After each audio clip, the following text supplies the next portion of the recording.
Mabuhay kabayan! Welcome! So today we are making Korean pancake, more exactly vegetable Korean pancakes. It's easy to make.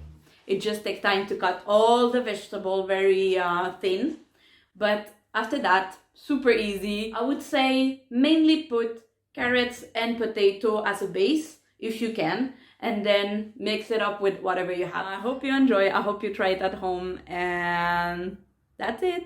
Bye bye kabayan!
Here we go kabayan. I hope you enjoyed. Thank you for watching.